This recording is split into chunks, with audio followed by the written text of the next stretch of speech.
नमस्कार। भारत माता की, भारत माता की।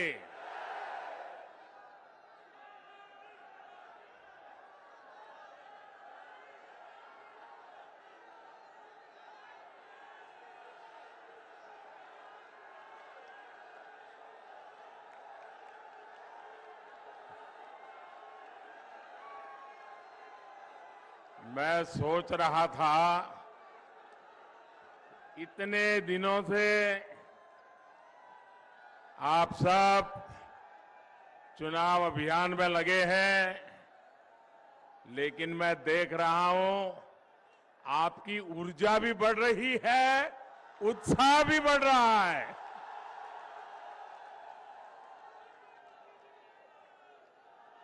दिसंबर महीने में मैं कानपुर शहर में मेट्रो का लोकार्पण करने के लिए आया था और मैंने देखा हजारों हजारों लोग, माताएं बहनें मुझे आशीर्वाद देने के लिए आए हुए थे। आज कानपुर देहात भी हम सभी पर ऐसा ही स्नेह दिखा रहा है। आपका ये प्यार ही मुझे निरंतर प्रेरित करता है कि आपके लिए दिन रात मेहनत करो, दिन रात आपके लिए मैं खुद को खपाता रहूं। साथियों, कानपुर देहात, बिठूर की इस पावन धरती में हमें गुरु परंपरा से लेकर आजादी तक हर प्रकार का जीवन में एक ललक, एक जोम, एक कमिटमेंट हमें नजर आता है। आज हमारे साथ जालौन के भी लोग वर्चुअली जुड़े हुए हैं। हाथ से बने रंग बिरंगे कागजों के लिए प्रसिद्ध जालौन की धरती को भी मैं प्रणाम करता हूं। साथियों, मैं कानपुर देहात का एक और वजह से बहुत आभारी हूं। कानपुर देहात ने अपने सपूत को देश के सर्वोच्च पद पर भेजा है।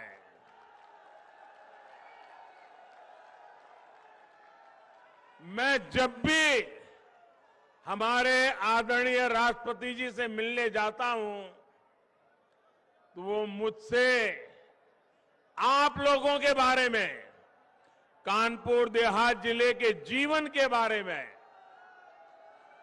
इतनी बातें बताते हैं, उनके दिल में आपके लिए जो प्यार है वो उनकी बातों में आसानी से समझ में आता है। साथियों,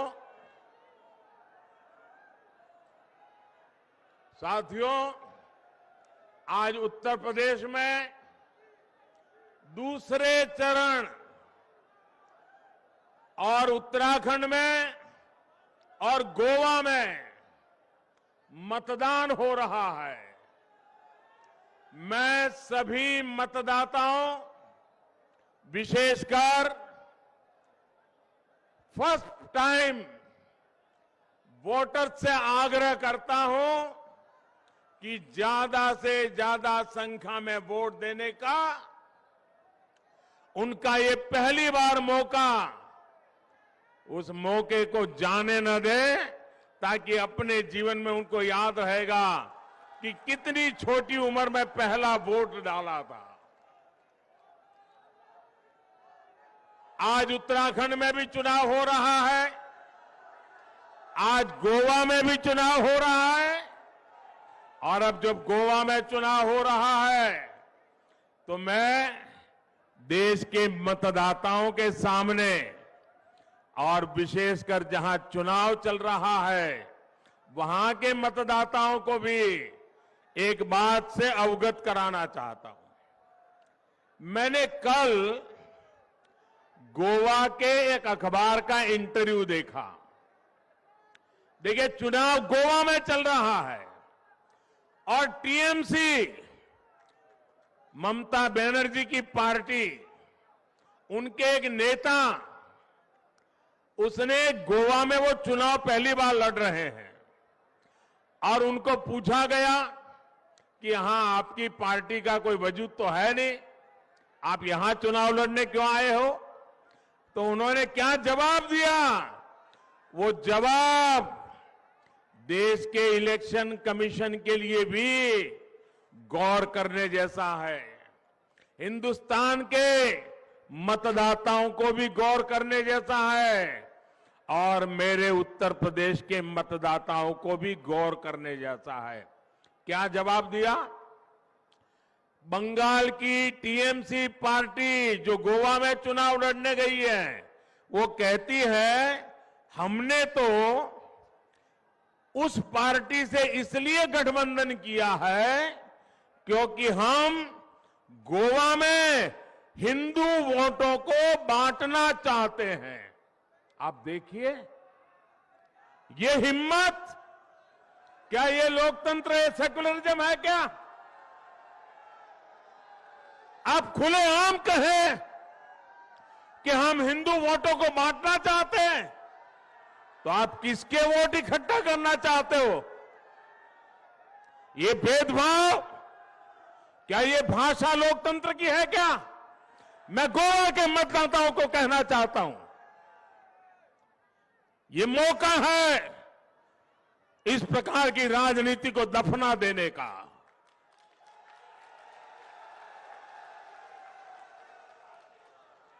मेरे प्यारे साथियों, उत्तर प्रदेश में दूसरा चरण का जो ट्रेंड आया है, और पहले चरण की वोटिंग जो हुई है, इसने 4 बातें बहुत साफ कर दी है।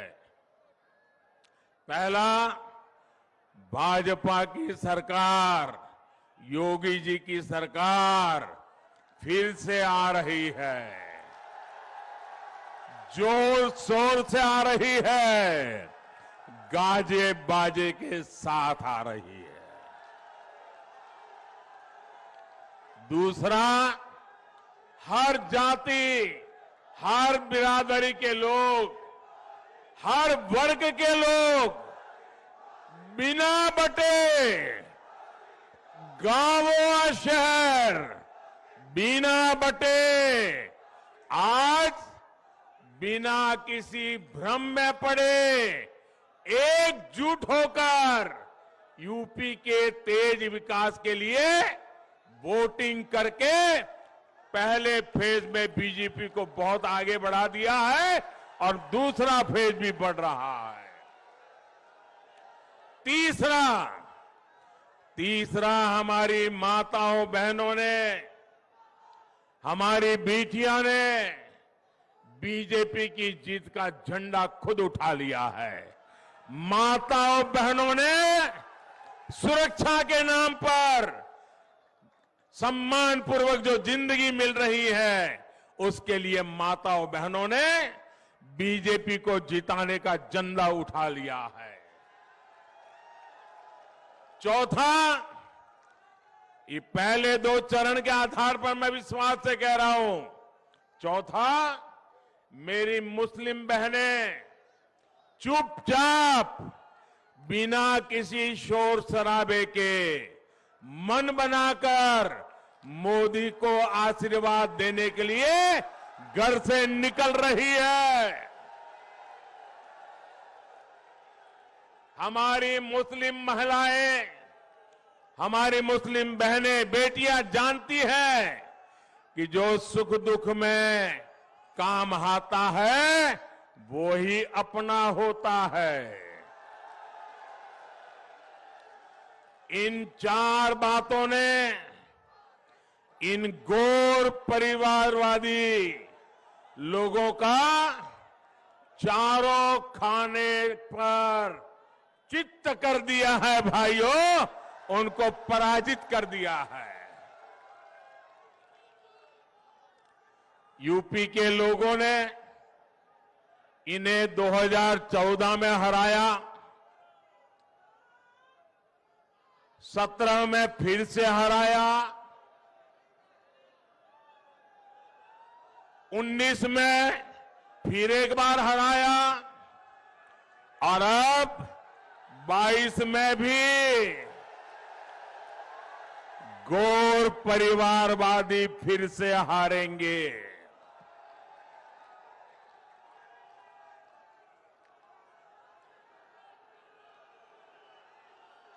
इस बार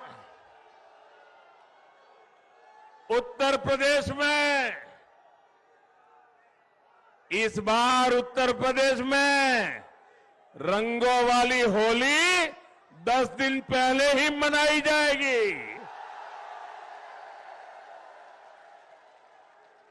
10 मार्च को ही जब चुनाव नतीजे आएंगे, धूमधाम से रंगों वाली होली शुरू हो जाएगी।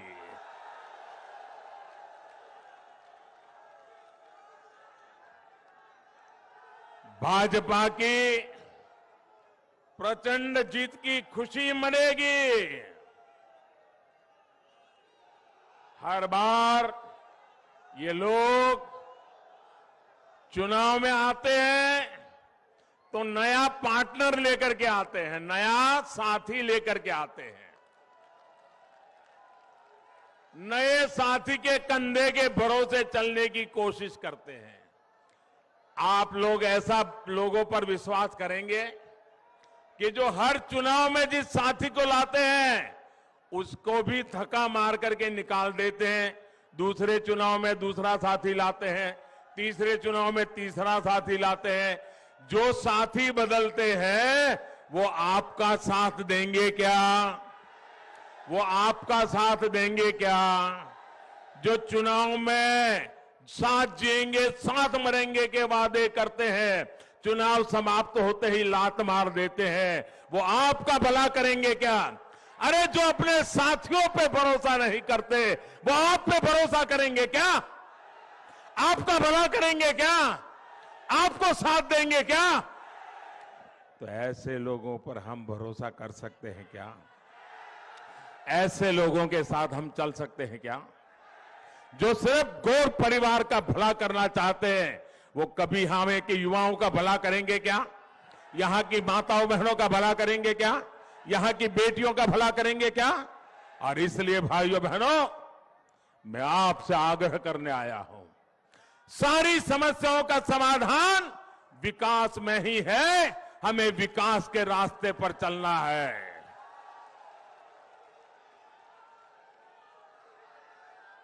मतदाताओं को गुमराह करते हैं और पराजय के बाद में हार का ठिकरा जिसको साथ में ले आए हैं ना, उसी पे गले पर मर देते हैं जी। आप देखिए 10 मार्च के बाद कैसे ये लोग अपने नए साथी को कोसना शुरू करेंगे। दोनों एक दूसरे को तू मैं करेंगे। साथियों, पहले की सरकारों ने यूपी के सामर्थ्य के साथ इंसाफ नहीं किया। इन लोगों ने यूपी को लूटा, दिन रात लूटा और यहां के लोगों को अपराधियों, दंगाइयों, माफियाओं के हवाले कर दिया। ऐसा हुआ था कि नहीं हुआ था? आप ऐसी मुसीबतें में जीते थे कि नहीं जीते थे? असुरक्षा थी कि नहीं थी? इन लोगों ने तरीका ऐसा बनाया था कि परिवार के हर सदस्य को इनकी राज करने का तरीका मालूम है ना आपको? ये गोर परिवारवादी जब राज करते थे तो परिवार के सदस्यों को अलग अलग इलाका बांट देते थे। भतीजा इस जिले में से रुपये कमाएगा, भांजा यहां से लूटेगा, बहन उस इलाके की मालिक, चाचा उस इलाके का मालिक। उन्होंने इलाके बांट दिए थे कि नहीं? लूटने के तरीके खोज लिए थे कि नहीं? लोगों का भला करने के लिए नहीं, लूट करने की व्यवस्था बनाई थी कि नहीं बनाई थी? वही आपका एरिया लूट लो। भाइयों बहनों, इन लोगों का बस चलता, इन लोगों का बस चलता तो कानपुर और कानपुर की तरह ही यूपी के और शहरों में एक एक मोहल्ला माफियागंज के नाम से बना देंगे। क्या हर शहर में माफियागंज मोहल्ला चाहिए क्या? हर नगर में माफियागंज मोहल्ला चाहिए क्या? ये माफियाओं से मुक्ति चाहिए कि नहीं चाहिए? याद करिए, पहले किस तरह गरीब के, मध्यम वर्ग के, व्यापारी कारोबारी के घरों पर, जमीनों पर अवैध कब्जा हो जाता था। योगी जी की सरकार ने इन भू माफियाओं पर ऐसी शक्ति दिखाई, ऐसी शक्ति दिखाई कि उनकी माफियागिरी आखिरी सांसें गिन रही है। उनकी माफियागिरी आखिरी सांसें गिर रही है। अगर उनको सपा जैसा डॉक्टर मिल गया तो फिर से सांसें दौड़ने लग जाएगी।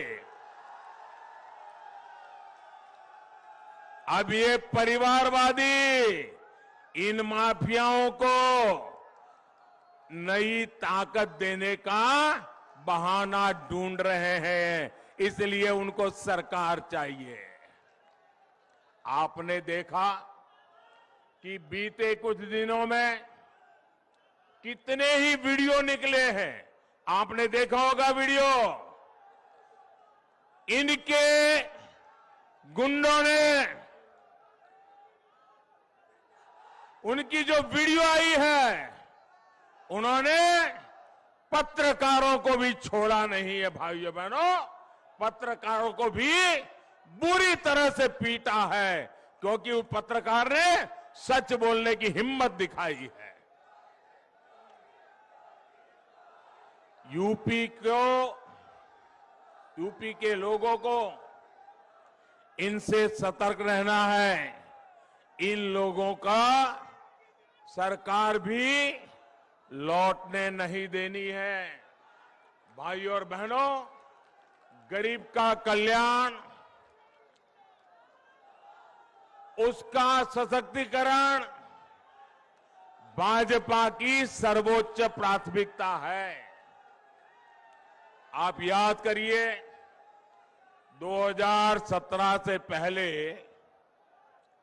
जब इन गोर परिवारवादियों की सरकारें थी, तब आए दिन यूपी में राशन घोटाले की खबरें आती थी कि नहीं आती थी?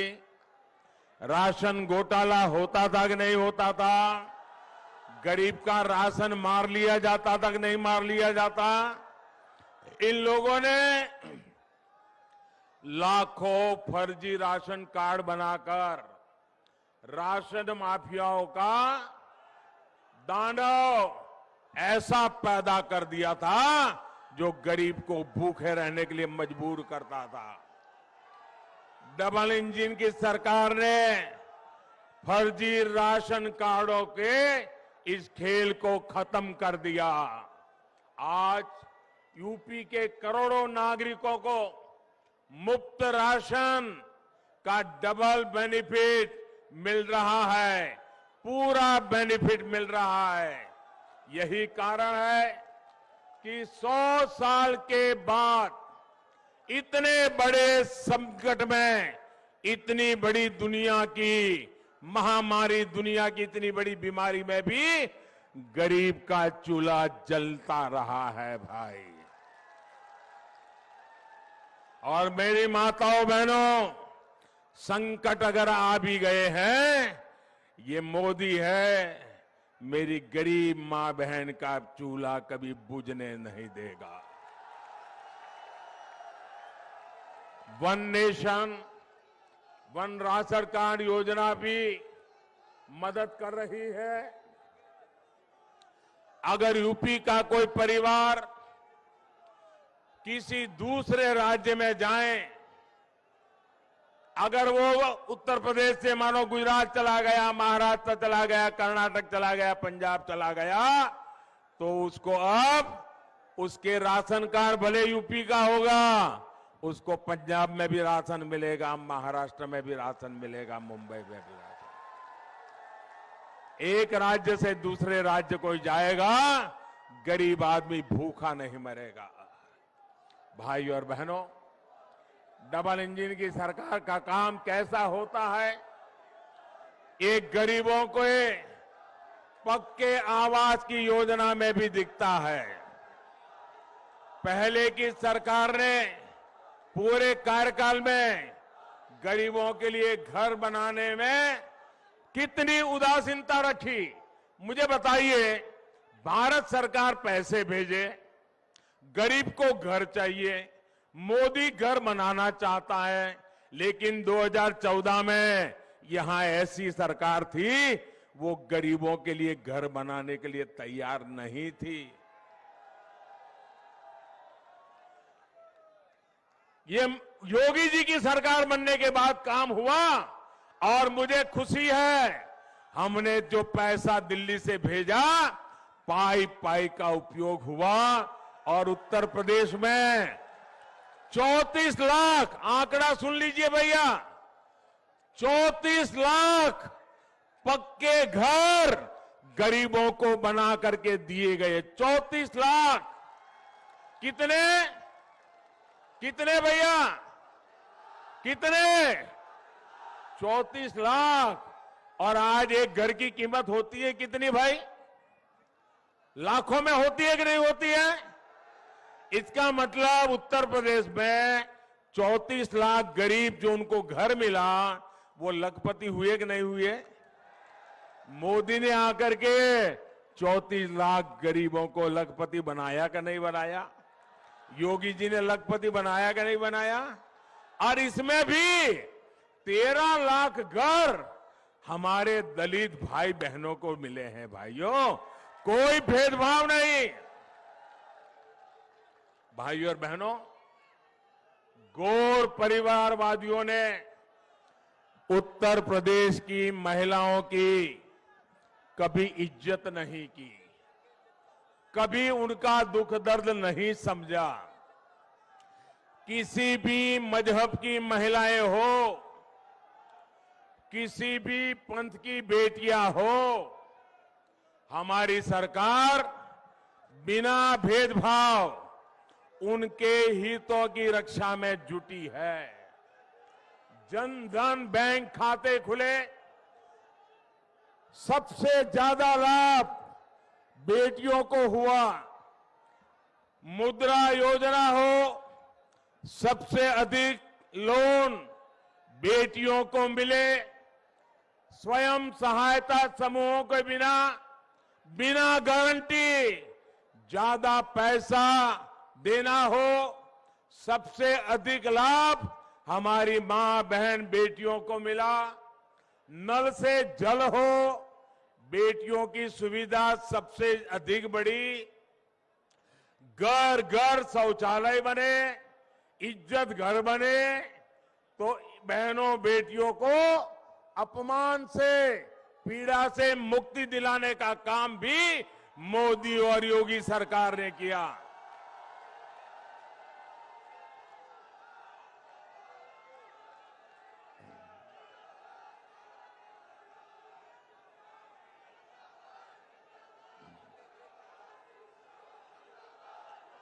जिस पीएम आवास योजना के बारे में मैंने अभी बताया, उसमें जो घर दिए जा रहे हैं, उसमें ज्यादातर महिलाओं के ही नाम, और सबसे बड़ी बात, योगी जी की सरकार की शक्ति से मनचलों, गुंडों, दबंगों, दंगाइयों में जो डर पैदा हुआ है, वो हमारी बहन बेटियों के हौसले को बुलंद करने में बहुत उपयोगी है। और इसलिए यूपी की हर बहन बेटी कह रही है, यूपी के लिए योगी उपयोगी है। और साथियों, महिलाओं के लिए जो काम हमारी सरकार ने किया है, उसकी बहुत बड़ी लाभार्थी मुस्लिम बहन बेटियां भी हैं।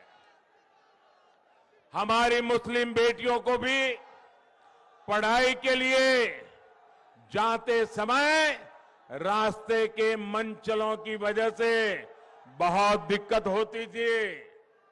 जब यूपी में अपराधी कंट्रोल में आए, तो इसका लाभ मुस्लिम बहन बेटियों को भी मिला। मुझे खुशी है कि पिछले 7 सालों में से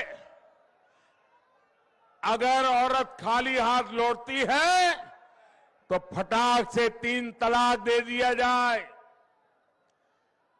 ससुराल से पत्नी बाइक लेकर के नहीं भाई, तो 3 तलाक दे दी जाए। ससुराल से अपनी पत्नी सोने की चेन लेकर के नहीं आई, तो 3 तलाक दे दो। घड़ी मंगवाई, घड़ी नहीं आई, 3 तलाक दे दो। मोबाइल मंगवाया, मोबाइल नहीं आया, 3 तलाक दे दो। कोई भी छोटी सी बात पर तलाक तलाक तलाक कहकर मुस्लिम महिलाओं का पूरा जीवन बर्बाद हो जाता था। और सिर्फ उस मुस्लिम महिला का ही नहीं, आप उस बेटी के पिता का दर्द समझिए, उस बेटी की मां का दर्द समझिए। जब बेटी वापस चली आए, तो उसके मन पर कितनी गुजरती होगी। वो हमेशा इस डर में जीती थी कि कहीं बेटी 3 तलाक ना हो जाए। साथियों, आज देश की हर मुस्लिम बहन बेटी के पास 3 तलाक के खिलाफ कानून की सुरक्षा हमने दी है। एक रिपोर्ट में सामने आया है, 3 तलाक का कानून बनने के बाद यूपी की हजारों बेटियों का घर टूटने से बचा है, तबाह होने से बचा है। मेरी बहन बेटियां बच गई है और उनके मायके वाले भी बच गए हैं। गौर परिवारवादियों ने किसानों और खासकर छोटे किसानों को भी हमेशा धोखा दिया है। ऐसे छोटे किसानों की चिंता पूरे देश में सिर्फ और सिर्फ भारतीय जनता पार्टी कर रही है। हमने छोटे किसानों के लिए पीएम किसान सम्मान निधि शुरू की। उसके बैंक खाते में सीधे पैसे भेजना शुरू किया। हमने फसल बीमा के नियमों में बदलाव किया। उनके लिए विशेष हमने पेंशन योजना शुरू की। हम किसानों के क्रेडिट कार्ड के दायरों को बढ़ा करके पशुपालन करने वालों को, मछली पालन करने वालों को भी हमने किसान क्रेडिट कार्ड का लाभ दिया। हम उत्तर प्रदेश में डेयरी सेक्टर को भी तेजी से विस्तार कर रहे हैं। ये डेयरी प्लांट अपनी बिजली की जरूरत गोबर से बनी बायोगैस से पूरी कर सके, इसकी भी व्यवस्था की जा रही है। इससे किसान को आय का एक और अतिरिक्त विकल्प मिलेगा और दूध न देने वाले पशुओं का उनको गोबर बेच करके भी कमाई का एक नया विकल्प हम पूरे उत्तर प्रदेश में देने जा रहे हैं। बूढ़ा पशु भी किसान को, पशुपालक को आय कराएगा।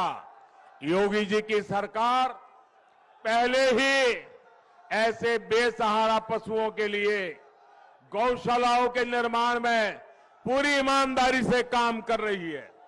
10 मार्च को दोबारा सरकार बनने के बाद इस अभियान को और गति दी जाएगी ताकि किसानों को कोई दिक्कत न हो।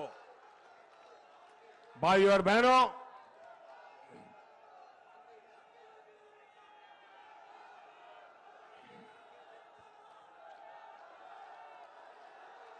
गन्ना किसानों के हितों को ध्यान में रखते हुए हमारी सरकार बायोफ्यूल के इस्तेमाल को भी लगातार बढ़ा रही है। यूपी के किसानों को हजारों सोलर पंप ये भी हम मुहैया करा रहे हैं। जब खेत में ही सोलर पावर से बिजली पैदा होगी तो आप अंदाज कर सकते हैं कि किसान का कितना लाभ होने वाला है, कितना पैसा बचने वाला है। हमारी कोशिश है हमारा अन्नदाता ऊर्जा दाता भी बने, इसके लिए भी हम काम कर रहे हैं। इस बार भाजपा ने संकल्प पत्र जारी किया है, उसमें भी बिजली से लेकर खेती किसानी से जुड़े बड़े संकल्प लिए गए हैं। 10 मार्च को सरकार बनने के बाद इन संकल्पों पर तेजी से काम किया जाएगा। भाजपा सरकार गंगा जी के किनारे बसे लोगों में प्राकृतिक खेती, केमिकल फ्री खेती को भी प्रोत्साहन दे रही है। भाइयों और बहनों, आज भाजपा की डबल इंजन सरकार यूपी को आधुनिक सुविधाएं देने में भी जान से जुटी हुई है। आप सोचिए, अगर इनकी सरकार होती तो यहां से गुजरने वाले यहां पर जो डेडिकेटेड फ्रेट कॉरिडोर इतनी तेजी से आगे बढ़ता क्या? अगर इनकी सरकार होती तो क्या पूर्वांचल एक्सप्रेसवे, बुंदेलखंड एक्सप्रेसवे इतनी तेजी से काम कर पाता क्या? कोरोना काल में भी कानपुर मेट्रो पर कितनी तेजी से काम किया गया, ये आपने भी देखा है। इनके रहते क्या यहां डिफेंस कॉरिडोर के निर्माण संभव हो पाते? इन लोगों ने जो फिरौती का, गुंडागर्दी का, कर्फ्यू का माहौल यहां बनाया था, दंगों का माहौल यहां बनाया था, लगभग कौन यहां निवेश करने आता? साथियों, माफियावादियों ने कानपुर में उद्योगों को तालाबंदी की तरफ धकेला। डबल इंजन सरकार कानपुर में मेगा लेदर पार्क बना रही है। जो पहले सरकारों में थे, इन्होंने विदेशी आयात को प्राथमिकता देकर जालौन के कागज उद्योग को भी बर्बाद कर दिया था। लेकिन योगी जी की सरकार ने कागज उद्योग के साथ साथ जालौन के मटर को भी वैश्विक पहचान दिलाने के लिए कदम उठाए हैं। आज जब मोदी देश में वोकल फॉर लोकल, लोकल के लिए वोकल होने की अपील करता है, तो उसके पीछे आप जिन उद्योगों से जुड़े हैं, आपके उद्योगों को ताकत देने का हम काम कर रहे हैं। कुटीर उद्योगों का सामर्थ्य बढ़ाने के लिए काम कर रहे हैं। सबका साथ, सबका विकास, यही हमारा मंत्र है, यही हमारा संकल्प है। लेकिन इसके लिए सबका प्रयास भी आवश्यक है। आपके एक एक वोट का योगदान बहुत आवश्यक है। इसलिए याद रखिए भाइयों बहनों, आज इस सभा के बाद आप घर घर जाएंगे। आप इस सभा के बाद घर घर जाएंगे, घर घर जाएंगे, घर घर जाएंगे। हर परिवार को मतदान के लिए समझाएंगे, ज्यादा से ज्यादा मतदान करवाएंगे, भाजपा के कमल पे वोट डलवाएंगे, योगी जी की सरकार बनाएंगे, पक्का करेंगे। कमल निशान, कमल निशान, कमल निशान, ये घर घर पहुंचाएंगे। पहले मतदान, फिर जलपान, और कोई काम पहले नहीं करेंगे, पहले मतदान करेंगे। आप सबका बहुत बहुत आभार, बहुत बहुत धन्यवाद। भारत माता की, भारत माता की, भारत माता की। जो इस चुनाव में उम्मीदवार है वो जरा आगे आ जाए, जो उम्मीदवार है, और योगी जी आगे आ जाए। जो उम्मीदवार है आगे आ जाए, योगी जी आगे आ जाए।